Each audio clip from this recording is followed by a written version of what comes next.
네, 안녕하십니까 여러분들, 반갑습니다. 단타수장 전문가입니다. 자, 우리 셀트리온 헬스케어, 셀트리온을 포함해서 이제 실적들을 다들 발표를 했는데, 자, 이제 최근에 좀 사업의 내용에 대해서 궁금하게 생각하시는 분들도 많이 계실 거라 생각이 듭니다. 2분기까지는 일단 좋은 실적을 나타내 줬는데, 앞으로 하반기에는 또 우리가 어떤 모멘텀을 바라보면서 이 종목을 계속 또 가져가도 될지, 자, 이런 내용들이 여러분들이 좀 보기 좋게 증권사 쪽에서도 리포트로 다 이제 정보들을 공유하고 있죠. 그래서 같이 한번 좀 살펴보는 시간 가질 거고요. 자, 그리고 앞으로 여러분들이 그런 모멘텀적인 부분에만 초점을 둬서 그 모멘텀으로만 우리가 이 종목을 바라보았을 때 반드시 또 좋은 성과가 있겠냐라는 내용을 한번 같이 이야기를 해볼 겁니다. 분명히 리스크적인 부분이나 우리가 또 종목, 개별 종목 말고 그 외에도 같이 살펴봐야 될 부분들이 있거든요. 그래서 그런 내용들 같이 한번 이야기해 보도록 하겠습니다. 자, 이번 영상은 제가 지난 영상에서 추천주를 담아드리지 못했어요. 영상이 좀 길어지는 바람에. 그래서 이번 영상에서는 추천주들도 같이 한번 살펴드릴 테니까 여러분들 영상 시작 전에 구독, 좋아요, 알림 설정 한 번씩 먼저 꼭 부탁드리겠습니다. 자, 셀트리온 헬스케어 일봉 차트입니다. 자, 뭐 최근에 실적 발표를 했음에도 불구하고 주가는 크게 뭐 이렇게 어떤 요동치는 모습은 보여지지 않았습니다. 자, 일단은 뭐 증권사 쪽에서도 발표된 리포트를 좀 참고로 같이 좀 해보도록 하겠습니다. 자, 우선 키움증권에서 이제 발표를 한 어떤 기업 브리핑 내용들인데요. 뭐 여러 가지 내용들이 많이 있습니다. 그래서 트록시마에 대한 성장을 타고 3개 분기 연속 서프라이즈, 뭐 기타 등등, 하반기에는 더 좋을 실적. 자, 이거를 여러분들께 좀 편하게 좀 볼 수 있는 방법이 뭐냐라고 했을 때는 우리 하나투자증권 쪽에서 발간한 리포트인데요. 자, 여기도 좀 비슷한 내용들이 좀 있긴 한데, 일단 전반적인 내용은 그렇습니다. 제가 좀 살펴보니까 전반적으로 이제 취급하는 제품에 대해서 점유율이 굉장히 확대가 되고 있고, 어쨌든 판매량이 좀 증가할 수 있는 그런 내용들인 거고, 그래프를 보면서 여러분들이 한눈에 좀 식별을 하시는 게 좋을 것 같아요. 자, 여기 보시면 트룩시마 시장 점유율 추이, 그렇죠? 미국의 트룩시마 점유율 추이가 굉장히 급등세를 보여주고 있고, 일본의 허즈마 시장에서도 점유율이 굉장히 급등을 좀 보여주고 있습니다. 자, 유럽의 허즈마는 뭐 비슷한 수준 유지하고 있고, 유럽의 트룩시마도 비슷한 수준을 유지하고 있지만, 미국의 트룩시마, 일본의 허즈마가 굉장히 또 어떤 점유율의 추이가 굉장히 급등세를 보여주면서 실적에 좀 그런 부분들이 반영이 된 게 아닌가, 이런 생각이 듭니다. 2분기까지는 일단 그런 흐름들을 좀 보여줄 수가 있겠고요. 자, 그리고 이제 모멘텀적인 부분을 좀 살펴보면 램시마의 모든 적응증으로 판매가 가능한 부분과, 그리고 2020년 내에 이제 유럽의 5개 등 뭐 유럽 시장 80%에 해당하는 지역에서 출시가 예정된다. 그다음에 휴미라 바이오시밀러, 뭐 CTP 17 하반기 허가 예상, 그다음에 2021년 판매 개시 예정, 이런 내용들이 좀 있습니다. 그리고 이쪽도 같이 살펴보시면요, 키움 쪽입니다. 자, 실적 추정치 뭐 상향 적응하여 뭐 투자 의견 어쩌고 이렇게 바이 유지, 그쵸? 아직도 뭐 매수해도 된다라는 의견인 건데요. 자, 셀트리온이 개발 중인 코로나 치료제는 올해 말 데이터 발표가 예상되며 결과에 따라 긴급 승인 가능성이 있고 동사가 전 세계 판매권을 보유하고 있다라고 이야기를 합니다.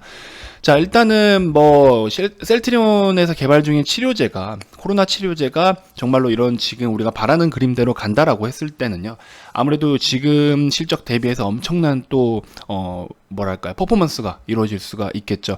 하지만 지금 제가 봤을 때 좀 주의해야 될 점은 뭐냐면, 아무래도 코로나가 우리나라에서도 지금 다시 한번 어떤 확장 국면으로 접어들었고, 다시 한번 3자릿수의 확산세를 보여주고 있는 상황이긴 한데, 이 코로나 치료제에 대한 데이터가 뭐 좋지 않다, 혹은 뭐 당장 판매에 이루어지지 않는다든지 긴급 승인이 가능성이 없다라고 하더라도, 이 코로나라는 지금 어떤 그런 여파가 굉장히 큰 상황이지만, 이 코로나로 인해서 셀트리온에 끼치는 영향은 제가 봤을 때 극소수일 것 같다라는 생각이 듭니다. 그거 외에 지금 메인 어떤 상품들, 메인 상품이나 메인 파이프라인에 대한 것들의 이제 성과가 더 좋기 때문에, 그리고 이런 부분들이 지금 실적적으로 계속 드러나고 있는 상황이고, 그 다음에 뭐 적응증 확대라든지 각 국가별로 이제 판매 증가라든지 이런 부분들이 더 지금 확대가 되고 있는 상황이기 때문에, 코로나 치료제에 대해서 혹시나 주가가 순간 요동을 쳐서 주춤할 경우에는 우리가 저가 매수할 수 있는 기회가 되지 않겠나.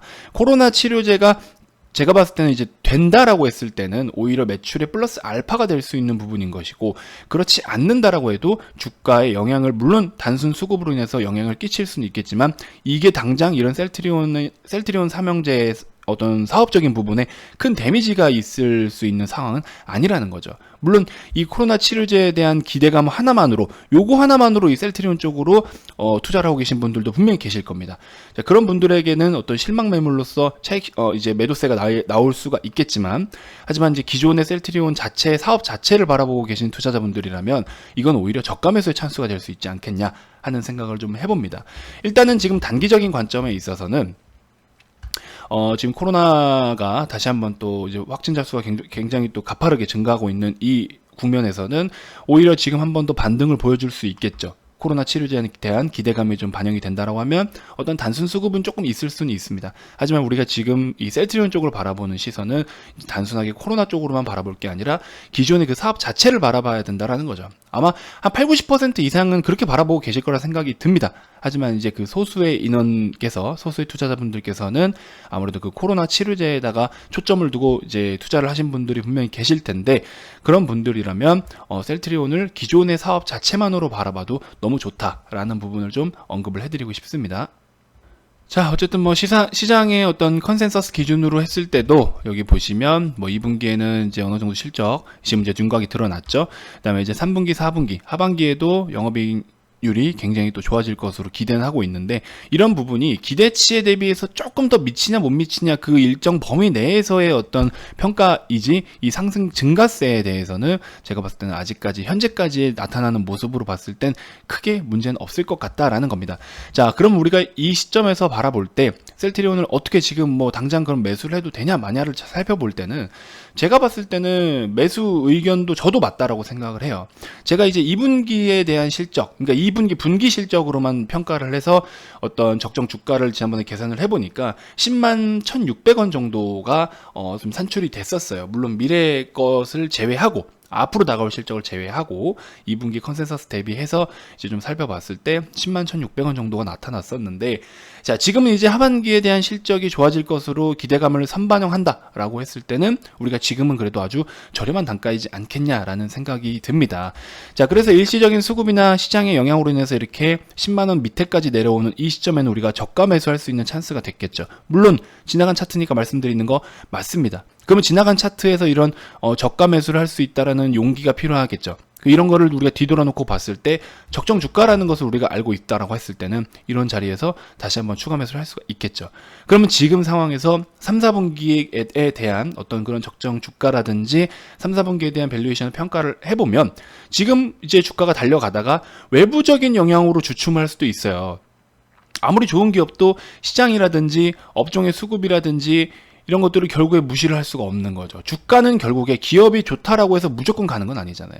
기업이 좋다라고 무조건 가면은 우리가 싸게 살 수 있는 종목이 어디가 있겠습니까? 그래서 아무리 좋은 기업도 결국에는 이 종목을 사고자 하는 사람, 그리고 또 매매가 이루어져야 되고 거래가 활발해야 되는 거죠. 그렇죠? 무조건 활발하지 않다라고 못 올라가는 건 아니지만 결국에 주가라는 거는 수급으로 인해서 움직이는 거예요. 주가는. 그렇죠? 아무리 좋은 기업도 결국에 수급으로 주가 가격을 책정하게 되는 겁니다.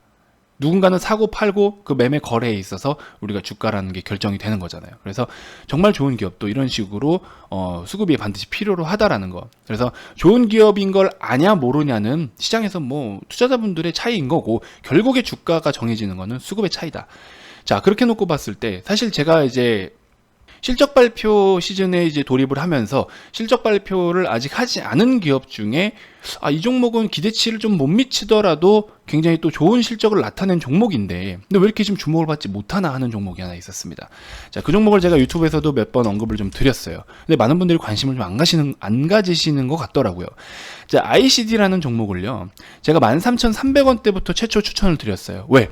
이 종목은 지금 하반기에 대한 어떤 실적에 대한 퍼포먼스가 분명히 일어날 수 있는데, 기존의 1분기보다도 2분기가 실적이 더 엄청나게 상승세를 보여줄 것은 당연한데, 그럼에도 불구하고 주가는 계속 빠지고 있었어요. 시장은 오히려 좋았잖아요. 시장은 V자 반등을 보여주면서 굉장히 지금 어떤 주춤 없이 지속 상승을 보여주고 있었지만 주가 측면에서는 굉장히 저렴한 상태로 계속해서 하락을 해주고 있다는 거죠. 그럼 이런 종목들은 우리가 오히려 저가 매수하기 너무 좋은 종목이라는 거죠. 그래서 13,300원 라인 때부터 최초 추천을 좀 드렸다가 15,000원 라인에서 다시 한번 추천을 드렸어요.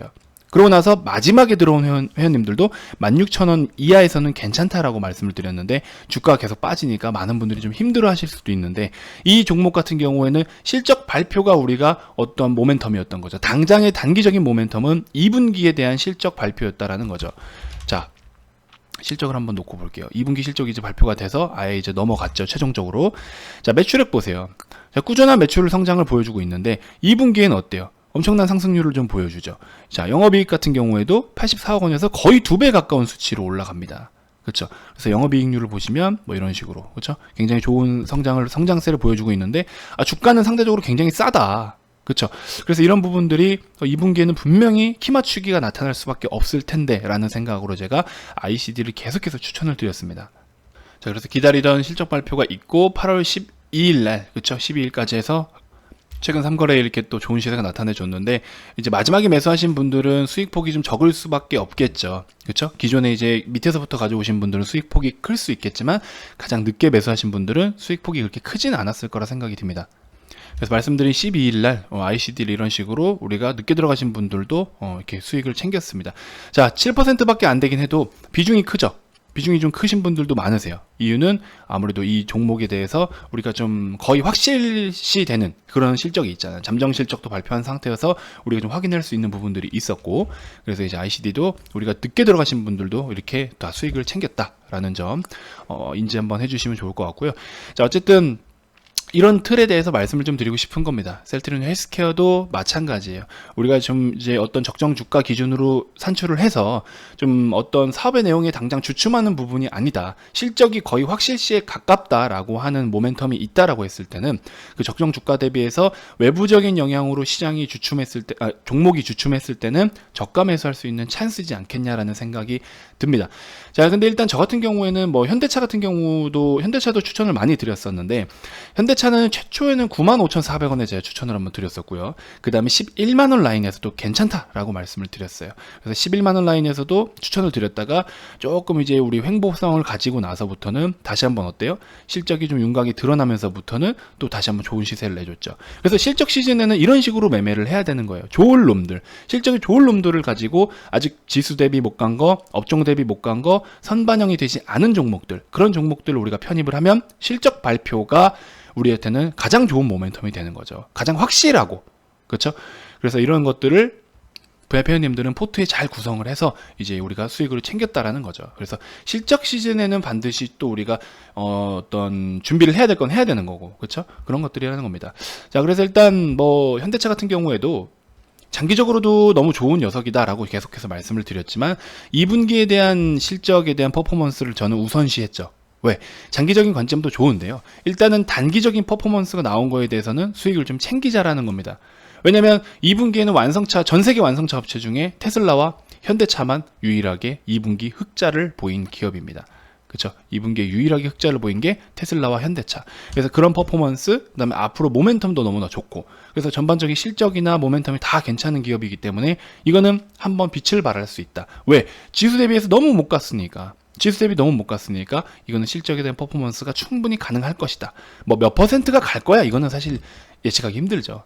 그리고 하반기에는 일단은 지금 코로나가 다시 어떤 확장 국면으로 접어들었는데, 코로나가 좀 주춤하고 있는 그런 상황 속에서는 반드시 주도주가 바뀔 것이다 라는 쪽을 저는 이제 기대를 건 것이죠. 그래서 어떻게 예상이 좀 잘 맞아 떨어져서 시세를 내줄 때 현대차도 이런 식으로 수익 실현을 했습니다. 55% 가까이, 뭐 이런 식으로 60% 가까이. 그래서 지금 거의 한 70% 가까이 정도 되는 수익률일 것 같아요, 지금 현재는. 그래서 뭐 한 50%대에서도 이런 식으로 수익 실현을 했다. 그리고 에코프로비엔 같은 경우에도 우리가 분할로서 수익을 챙길 거 챙기고, 전량 말고요. 전량 한 번에 다 털기에는 너무 좋은 종목이기 때문에 중간중간에 챙길 건 챙기고 가져갈 건 가져가고, 그런 식으로. 그렇죠? 카카오도 15%, 9%대지만 삼성전자도 10%지만 여러분들이 알고 계시는 진짜 장기 종목이라고 생각하는 것들도 저는 분할로서 챙길 건 챙깁니다. 줄 때 챙겨야죠. 여러분들의 자금이 뭐 무한정되는 건 아니잖아요. 그래서 또 어쨌든 시세를 내줄 때는 반드시 또 수익을 챙겨가는 전략이 굉장히 효율성이 좋다라는 부분 말씀을 좀 드리고 싶습니다. 자, 그리고 이번 영상에서 제가 추천주를 하나 좀 드리면요, 여러분들. 메가임디라는 종목, 우리 YBM넷을 접근하기에는 조금 리스크가 있다라고 생각하시는 분들은, 제가 봤을 때는 이 종목은 바닥으로부터 지금 반등을 보여주고 있는 이 그림이 조종을 보이다가 갈 수도 있겠지만, 지금 전체적으로 시장 분위기라든지 뭐 코로나 여파 여러 가지를 좀 계산을 했을 때 지금 한 번 더 단기적인 시세는 나올 수 있을 것으로 보고 있습니다. 그래서 YBM넷을 접근하기 굉장히 부담스럽다 생각하시는 분들은 메가임디 쪽으로 접근을 하셔도 좋을 것 같아요. 아직은 그래도 상대적으로 좀 바닥권이고, 여러분들 주가가 빠지다가 이 윗꼬리가 생긴 건 뭐라고 말씀드렸죠? 주가가 빠지다가 윗꼬리가 생기는 거는 물량을 한 번 더 교체를 하고 있는 작업을 하고 있다. 물량을 필터링하는 작업이다. 자, 주가가 상승을 하다가 윗꼬리가 계속 생기는 것들은 저항을 받는 부분이겠지만, 주가가 하락을 하다가 윗꼬리가 생기는 거는 단발성 시세가 한 번은 더 나올 수 있다. 그래서 지금 시장 분위기라든지 전반적으로 보면은 우리 메가임디도 접근을 충분히 한번 해볼 수 있다라고 볼 수가 있습니다. 단 제가 봤을 때는 좀 단기적인 초단타 개념으로 접근을 해보시는 게 맞을 것 같습니다. 그래서 이 메가임디나 교육주들도 한번 여러분들 관심을 가져보시면 도움이 되실 것 같습니다. 죄송해요. YBM넷 이런 식으로 해서 관심을 가져보시면 될 것 같고, 전체적으로 이 테마 자체에 지금 뭐랄까요, 거래가 좀 활발하게 터져 있는 상황이기 때문에 같이 좀 살펴보면서 관심 종목에다가 YBM넷, 뭐 메가임디, 뭐 메가스터디, 비상교육 이런 종목들 같이 전반적으로 같이 살펴보면 좋을 것 같아요. 그래서 일단 YBM넷을 좀 우선적으로 살펴보시면서 접근하기 부담스럽다라고 하시면 메가임디 또 같이 한번 연동해가지고 연계해서 살펴보시면 도움이 되실 것 같습니다. 좀 단타 개념으로 접근하시는 게 좋을 것 같아요. 주가가 지나치게 많이 오른다라고 했을 때는 분할로 좀 덜어내고 소량만 좀 스윙 패턴으로 넘겨가셔도 좋지만, 일단은 우리가 단기적인 관점으로 접근하자, 이렇게 좀 말씀을 드리고 싶습니다. 자, 이렇게 추천주까지 소개를 좀 해드렸고요. 저는 같은 경우는 이제 무료방을 운영하고 있지 않기 때문에 여러분들께 유튜브를 통해서 방금 추천드린 이런 무료 정보들을 제공을 해드리고 있습니다. 자, 가끔 여러분들 이 번호로 연락을 주셔서 이 종목 상담을 해달라고 하시는 분들이 계신데요. 종목 상담은 이제 자본시장 법률상 불법적인 행위입니다. 그래서 제가 이제 종목 상담을 도와드릴 수 없는 점 양해 좀 부탁드리겠고요. 자, VIP 가입 관련해서 나는 궁금한 게 있다라고 하시는 분들은 아래 이 번호로 성함만 문자로 발송을 해주시면 되고요. 나는 유튜브도 충분히 도움이 된다 하시는 분들은 여기 영상 종료 전에 구독, 좋아요 한 번씩 먼저 꼭 부탁드리겠습니다. 자, 다음 영상에서도 또 제가 더 좋은 정보들로 여러분들께 인사드리도록 하겠습니다. 자, 지금까지 단타수장 전문가였습니다. 고맙습니다.